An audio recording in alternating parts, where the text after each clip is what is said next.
Texas, 1945. The war was over, but for a truck full of German women, the fear had just begun. They stumbled out into the American sun, expecting the cruelty they'd been warned about for years. Among them was Liesel, trembling. But instead of shouts and threats, a calm officer gave an order that made no sense. He told them they would be allowed to write letters home. The words hung in the dusty air, an impossible promise. Was this an unbelievable act of mercy, or the beginning of the war's most twisted trick? Before we find out, if you believe these forgotten stories deserve to be heard, hit that subscribe button. And since these letters crossed an ocean, let me know in the comments what city you're watching from. It's amazing to see how far these stories still travel today. The back of the transport truck slammed open, flooding the darkness with a blast of blinding, white-hot Texas Sunday. Liesel shielded her eyes, her boots hitting the dry, cracked earth with a soft thud. Around her, dozens of other German women did the same. A slow, hesitant river of faded grey uniforms spilling into the vast, dusty compound. The air didn't smell of damp concrete and rot, the familiar scents of shelters and transit cells. It smelled of something alien, dry grass, soap from a distant laundry, and a sweet, smoky wood she would later learn was called mesquite. But the strangest thing was the silence. No one was shouting. Barbed wire coiled atop the tall fences, glinting in the heat, but the guards stood with their rifles held loosely, almost lazily. They looked bored, not menacing. An American officer, his face tanned and creased from the sun, approached them. He spoke through a translator, his voice even, almost conversational. He explained that they were at Camp Hearn, a prisoner of war facility, and that they would be treated according to the Geneva Convention. Liesel's mind, conditioned for years to see Americans as monstrous barbarians, struggled to process the scene. She stood stiffly, a knot of fear and confusion tightening in her stomach, her past as a Luftwaffe communications typist feeling like a life lived by someone else entirely. She had spent years relaying cold, efficient orders for a machine of war. Now, she was just a number in a khaki uniform, surrounded by an unnerving and incomprehensible peace. As the women were herded toward a long wooden building for processing, Liesel overheard one young guard joke to another. "Don't look so grim," he said, a smile in his voice. "They get 3 square meals and male privileges." Mail. The word stopped Liesel in her tracks. Mail? Letters? The idea was so absurd, so far beyond the realm of possibility, that it felt like a cruel taunt. It was propaganda, of course. It had to be. A way to sow false hope, to make them compliant before the real punishment began. Her friend Greta, a practical former clerk from Bremen, caught her eye and gave a subtle shake of her head, a silent warning. Don't believe it. Not for a second. Later, inside the orientation hall, the air thick with the smell of floor polish and sweat, a sergeant named Ray Carter stood before them. He was not much older than they were, his movements disciplined but without aggression. He spoke slowly, letting the translator keep pace. He went over the rules, their work duties, their barracks assignments, the daily schedule. It was all procedural, routine. And then he said it again. "Once a month, you will be permitted to write letters home," he stated, as if it were the most normal thing in the world. "They will be censored, but they will be sent. Tell them you are safe." A ripple of disbelief went through the room. Women exchanged wary, frightened glances. Whispers broke out like fireflies in the dim light. Liesel stared at the sergeant, searching his face for any sign of deception. But all she saw was a tired man doing his job. He seemed to be offering a lifeline, but her instincts, honed by years of war and betrayal, screamed that it was a leash. She leaned over to Greta and muttered the only word that made sense. "Propaganda." Greta simply nodded, her jaw tight. It was a test. They would write about their kind treatment, and the letters would be used as tools against their homeland, paraded in enemy newspapers to break the morale of the people still fighting. They would become pawns in a different kind of war. That night, in the quiet darkness of the barracks, Liesel lay on her cot, listening to the unfamiliar sounds of crickets and the distant lowing of cattle. The other women slept, or pretended to, their breathing a soft chorus of exhaustion and fear. Sleep wouldn't come. Her mind raced, replaying the sergeant's words. "Tell them you are safe." The phrase echoed with a painful irony. Was she safe? She was alive, yes. She hadn't been beaten or starved. But safety felt like a fragile, hollow thing in a world that had burned her family and her country to the ground. She thought of her mother in Munich, of the last letter she had received months ago, filled with forced cheerfulness, and talk of the vegetable garden. Was she still alive? Did she even have a home to send a letter to? Rolling onto her side, her hand brushed against something small and hard in her pocket. She pulled it out. It was a pencil stub, worn down and forgotten, a relic from her old life. She had used it to take notes, to make lists, to keep her world in order. Now, it felt like something else entirely. It felt like a weapon, a temptation. The desire to reach out, to bridge the impossible silence between this world and the one she had lost, was an agonizing, physical ache. It was a trick, she told herself again. A foolish, sentimental trap. But what if it wasn't? What if a single, censored piece of paper could actually cross the ocean? The thought was a tiny, dangerous spark in the overwhelming darkness. An act of rebellion not against her captors, but against her own despair.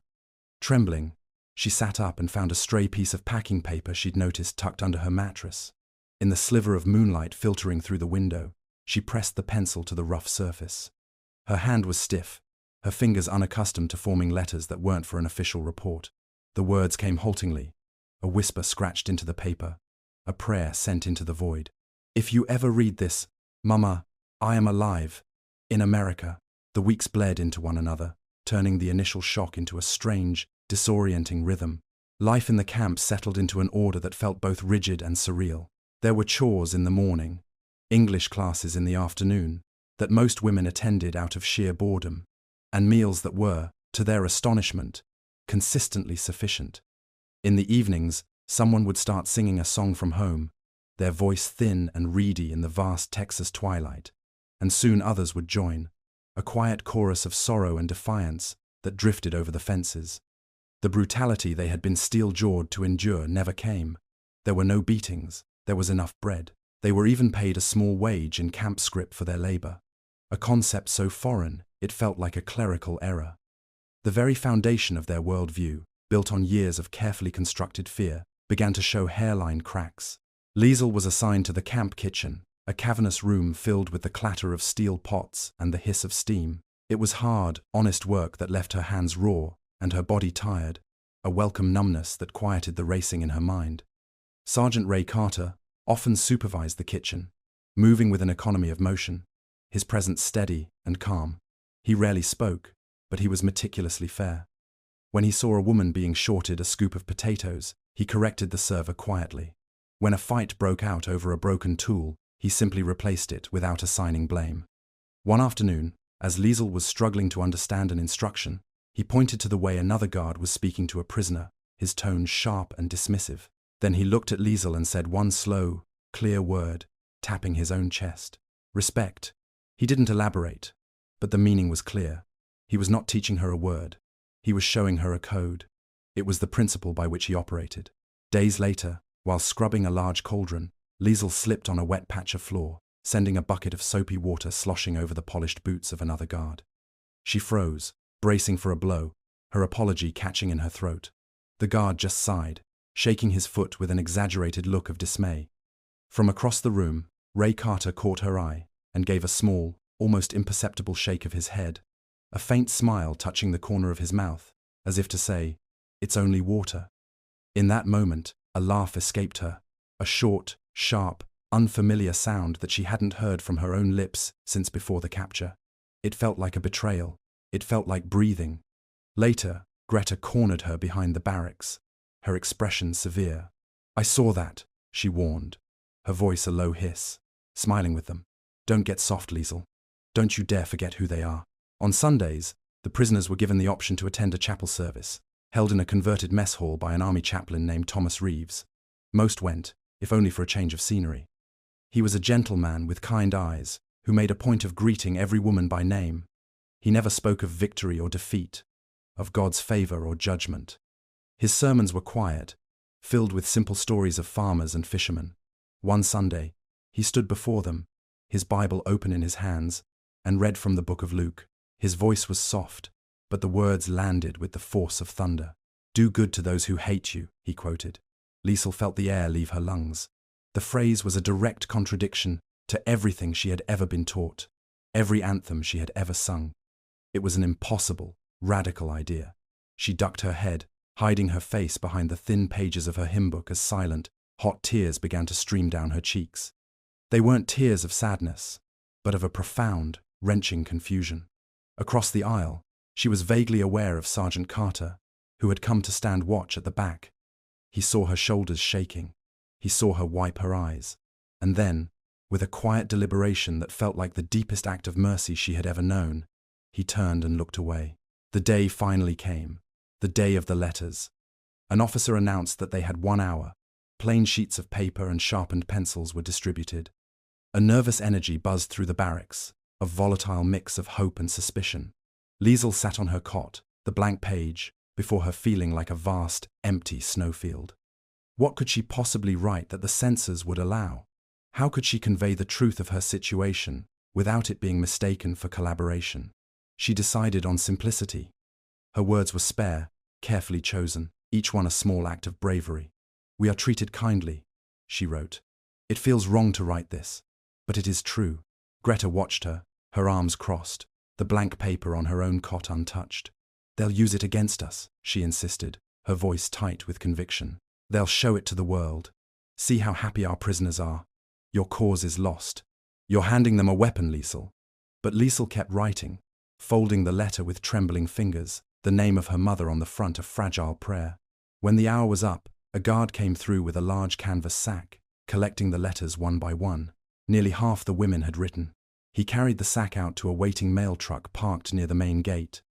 The entire compound seemed to hold its breath.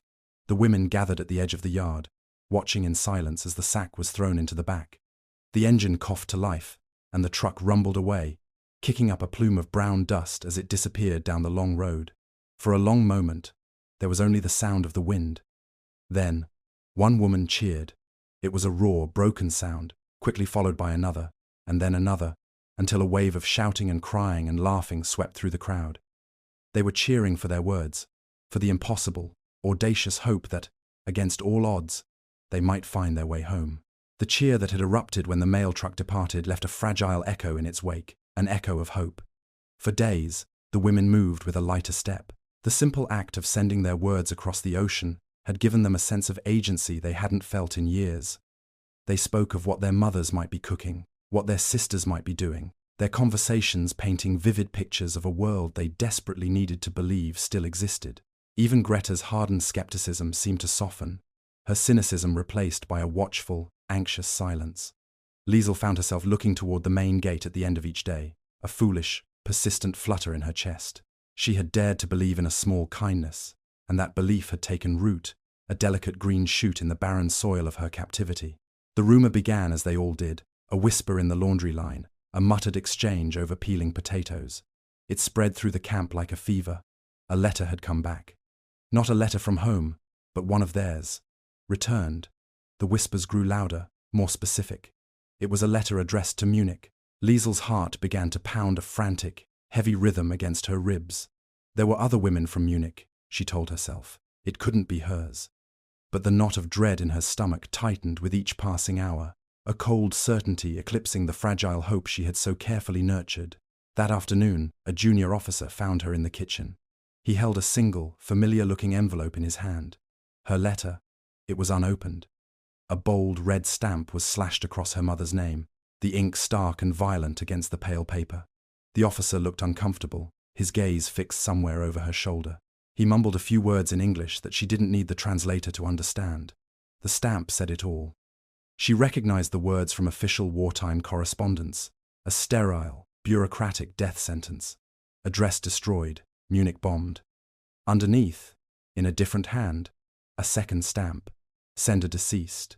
It was a clerical assumption, a logistical closure to a loop that could no longer be completed. But to Liesl, it was the voice of God. She didn't remember taking the letter from his hand.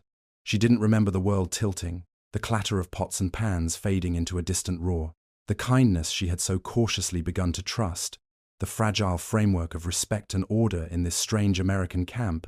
It all shattered in an instant. It was no longer a mercy. It was a meticulously engineered cruelty. They had given her hope just to watch it die.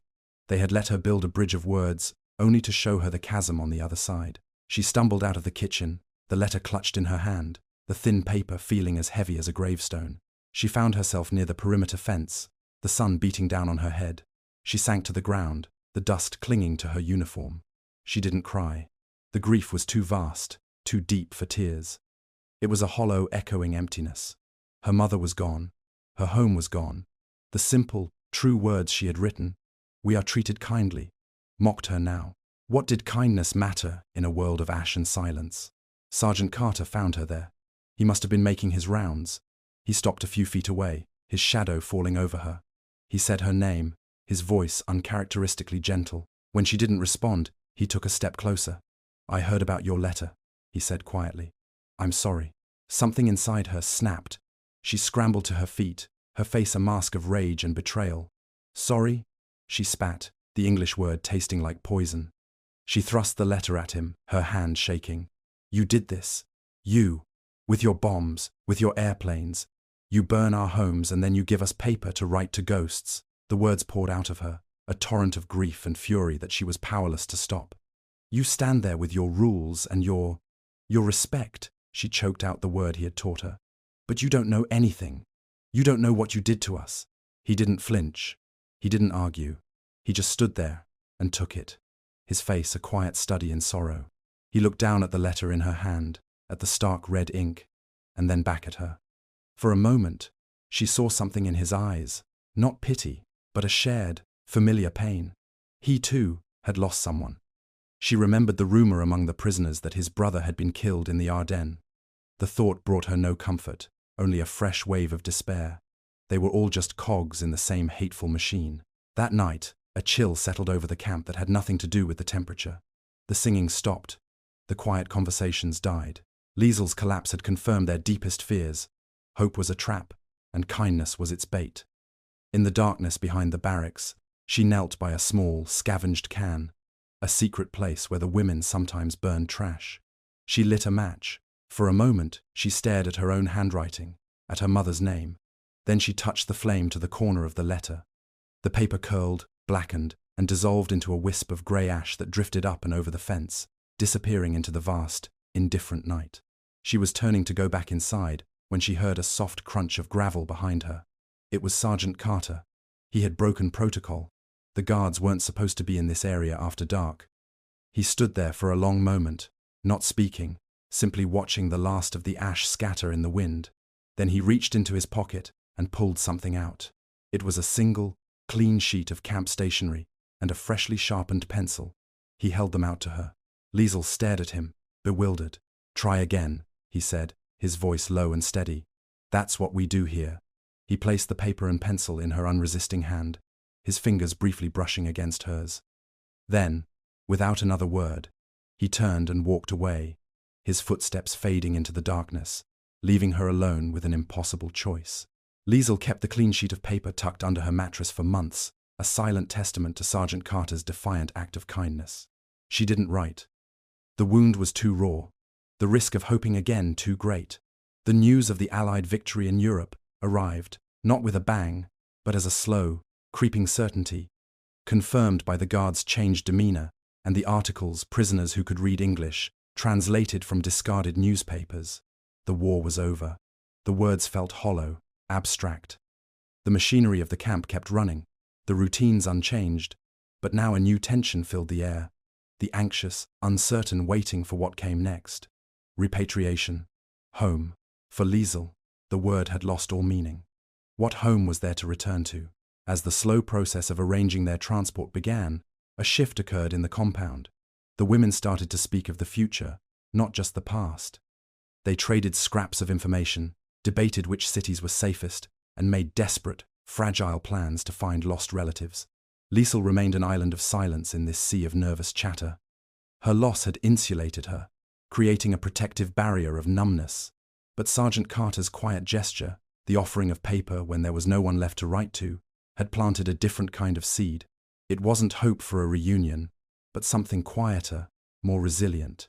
It was the idea that an act of mercy could exist for its own sake, untethered to an outcome. It was the beginning of a different kind of truth. On one of her last days in the camp, she finally pulled out the sheet of paper. The pencil felt familiar in her hand. She didn't write to her mother this time. She didn't write to anyone at all. She wrote to the silence, to the vast emptiness where her family used to be. The words flowed not from a place of grief, but from a strange, newfound clarity. It was a testimony, a final report, from a place that had defied all her expectations. To whoever finds this, she began, her handwriting clear and steady. I was a prisoner here, in this place of fences and foreign sky. I was taught to hate, and I was prepared for cruelty. But I learned that enemies can be kind, and that mercy is stronger than fear. It does not erase the pain, but it allows a space for something new to grow. Before boarding the truck that would take her to the transport ship, she found Sergeant Carter supervising the departure. The usual chaotic energy of a prisoner transfer swirled around them, but for a moment, they were in a pocket of calm. She held out the folded letter. "I have no address," she said, the English words feeling inadequate but true. "There is nowhere for it to go." He took it from her, his gaze meeting hers. He didn't promise to find a way to deliver it. He didn't offer false comfort. He simply nodded, a quiet acknowledgement of the chasm her words were meant to cross, and slipped the letter into the breast pocket of his uniform, placing a hand over it as if to protect it. It was a gesture of safekeeping, not of mailing.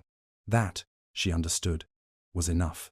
Decades later, in the quiet, meticulously ordered archives of the Red Cross in Munich, a woman named Anna Bauer opened a cardboard box.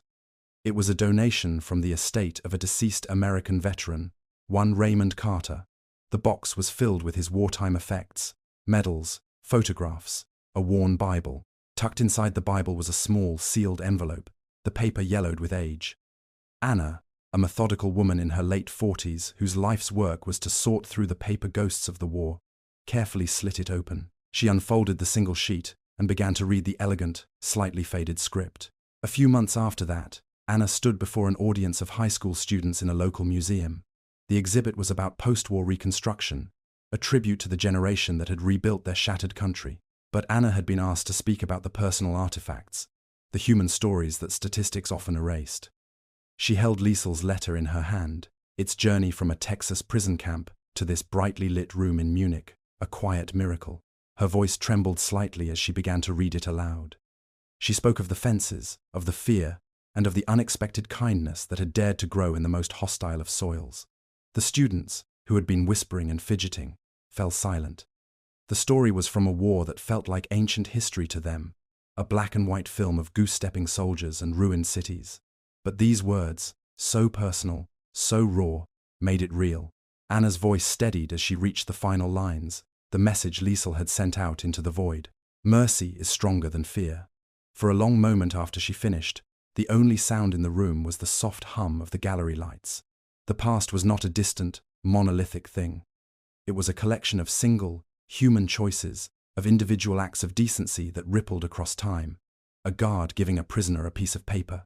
A prisoner choosing to write a letter of grace instead of despair.